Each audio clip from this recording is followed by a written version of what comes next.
ഇന്നത്തെ ദിവസത്തിൻ്റെ പ്രത്യേകത ഒന്നതാണെങ്കിൽ മറ്റൊന്ന് ഇന്നൊരു ഇരുണ്ട ദിനത്തിൻ്റെ ഓർമ്മപ്പെടുത്തൽ കൂടിയുള്ള ദിവസമാണ്. ഇന്ത്യ ചരിത്രത്തിലെ ഇരുണ്ട കാലഘട്ടമായി വിശേഷിപ്പിക്കപ്പെടുന്ന അടിയന്തരാവസ്ഥ പ്രഖ്യാപിച്ചിട്ട് ഇന്ന് അരനൂറ്റാണ്ട് തികയുകയാണ്. 1975 ജൂൺ 25 അർദ്ധരാത്രിയിലായിരുന്നു കരിനിയമങ്ങൾ അടിച്ചേൽപ്പിച്ച് ജനജീവിതം ദുസ്സഹമാക്കിക്കൊണ്ട് അന്നത്തെ പ്രധാനമന്ത്രി ഇന്ദിരാഗാന്ധി അടിയന്തരാവസ്ഥ പ്രഖ്യാപിക്കുന്നത്. 21 മാസങ്ങൾ നീണ്ട ആ അടിയന്തരാവസ്ഥ ഇന്ത്യ ചരിത്രത്തിലെ ഒരിക്കലും ഉണങ്ങാത്ത മുറിവായി നിലനിൽക്കും.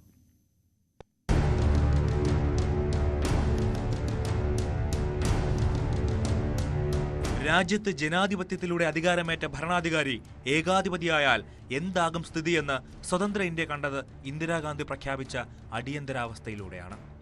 1971 2 ഭൂരിപക്ഷത്തിലൂടെ അധികാരത്തിലെത്തിയ ഇന്ദിരാഗാന്ധി സർക്കാർ ഭരണത്തിനെതിരായി ഉയർന്ന ആരോപണങ്ങളെയും വിമർശനങ്ങളെയും നേരിടാനാണ് അക്കാലത്ത് ജനാധിപത്യത്തെ മണ്ണിട്ട് മൂടിയത്.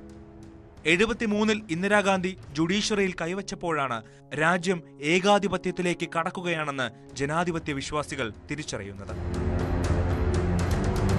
ഏറ്റവും മുതിർന്ന 3 സുപ്രീം കോടതി ജഡ്ജിമാരെ മറികടന്ന് തനിക്ക് വേണ്ടപ്പെട്ട A.N. റേയെ ചീഫ് ജസ്റ്റിസായി നിയമിച്ചതായിരുന്നു തുടക്കം. പിന്നീട് ഗുജറാത്തിൽ ചമൻഭായി പട്ടേലിനെതിരായും ബീഹാറിൽ സർക്കാരിനെതിരായും ഉയർന്ന വിദ്യാർത്ഥി പ്രക്ഷോഭങ്ങൾ, ജോർജ് ഫെർണാണ്ടസ് നയിച്ച റെയിൽവേ സമരത്തെ അടിച്ചമർത്തിയത്, റെയിൽവേ മന്ത്രിയായ മിശ്ര ഉൾപ്പെട്ട പോണ്ടിച്ചേരി ലൈസൻസ് അഴിമതിയും പിന്നീട് മിശ്രയുടെ കൊലപാതകവും, ജയപ്രകാശ് നാരായണന്റെ നേതൃത്വത്തിൽ നടന്ന പ്രതിപക്ഷ സമരവും ഇന്ദിരാഗാന്ധി സർക്കാരിന് വലിയ തലവേദനയായി. ഇതിനെല്ലാം പുറമെയാണ് ഇന്ദിരാഗാന്ധിയെ അധികാര സ്ഥാനങ്ങളിൽ നിന്ന് 6 വർഷത്തേക്ക് വിലക്കി അലഹബാദ് ഹൈക്കോടതി വിധി പുറപ്പെടുവിച്ചത്. 1971 തിരഞ്ഞെടുപ്പ് കാലത്ത് റായ്ബറേലിയിൽ ജയിക്കാൻ സർക്കാർ സംവിധാനങ്ങളെ ദുരുപയോഗം ചെയ്തെന്ന കേസിലായിരുന്നു വിധി. രാഷ്ട്രീയ സാഹചര്യവും കോടതി വിധിയും എതിരായതോടെ അധികാരം നിലനിർത്താൻ ഇന്ദിര കണ്ടെത്തിയ പോംവഴിയായിരുന്നു അടിയന്തരാവസ്ഥ. ഒരു ക്യാബിനറ്റ് മീറ്റിംഗ് പോലും വിളിച്ചു ചേർക്കാതെയാണ് രഹസ്യമായി അർദ്ധരാത്രി അവർ അന്നത്തെ രാഷ്ട്രപതി ഫക്രുദ്ദീൻ അലി അഹമ്മദിനെ കൊണ്ട് അടിയന്തരാവസ്ഥ പ്രഖ്യാപിക്കുന്നത്. അടുത്ത 21 മാസം ഇന്ദിരാഗാന്ധിയോടും സഞ്ജയ് ഗാന്ധിയോടും അടുപ്പമുള്ള നേതാക്കളും ഭരണാധികാരികളും രാജ്യത്തെ ഞെരിച്ചമർത്തി. പ്രതിപക്ഷ നേതാക്കളോ പൊതുബുദ്ധിജീവികളോ പൗരാവകാശ പ്രവർത്തകരോ മാത്രമല്ല ജയിലിലാക്കപ്പെടുകയും മർദ്ദിക്കപ്പെടുകയും കൊല്ലപ്പെടുകയും ചെയ്തത്.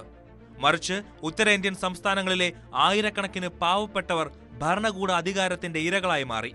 ഇക്കാലത്ത് കേരളത്തിലും പോലീസ് പീഡനത്തെ തുടർന്ന് നിരവധി പേർ കൊല്ലപ്പെട്ടു.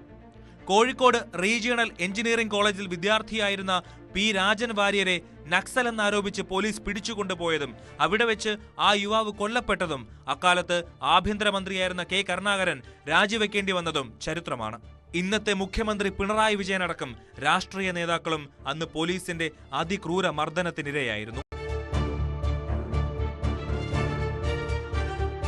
തിരഞ്ഞെടുപ്പ് അയോഗ്യതയെ മറികടക്കാൻ 1951 ജനപ്രാതിനിധ്യ നിയമത്തിനെ പൊളിച്ചെഴുതിയത്, ലോക്സഭാ തിരഞ്ഞെടുപ്പ് നീട്ടിവെച്ചുകൊണ്ട് പ്രമേയം പാസാക്കിയത്, തമിഴ്നാട്ടിലെ കരുണാനിധി സർക്കാരിനെ പിരിച്ചുവിട്ടത്, ഗുജറാത്തിലെ ബാബുഭായ് പട്ടേലിന്റെ സർക്കാരിനെ മറിച്ചിട്ടത്, വാർത്താ പ്രക്ഷേപണ മന്ത്രിയെ ചൊടിപ്പിച്ചെന്ന കാരണത്തിൽ കിഷോർ കുമാറിന്റെ പാട്ടുകളെ ആകാശവാണിയിൽ നിരോധിച്ചത്, അങ്ങനെ ജനാധിപത്യ വിരുദ്ധ നടപടികളുടെ ഒരു നീണ്ട നിര തന്നെ ഇക്കാലത്തിന്റെ ബാക്കി പത്രമാണ്.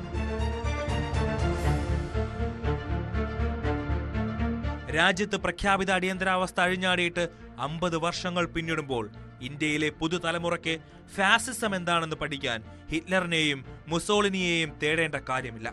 75 ഇന്ത്യ ചരിത്രത്തിലൂടെ ഒന്ന് കടന്നുപോയാൽ മതി. Abhilash Radhakrishnan, news desk, news 18.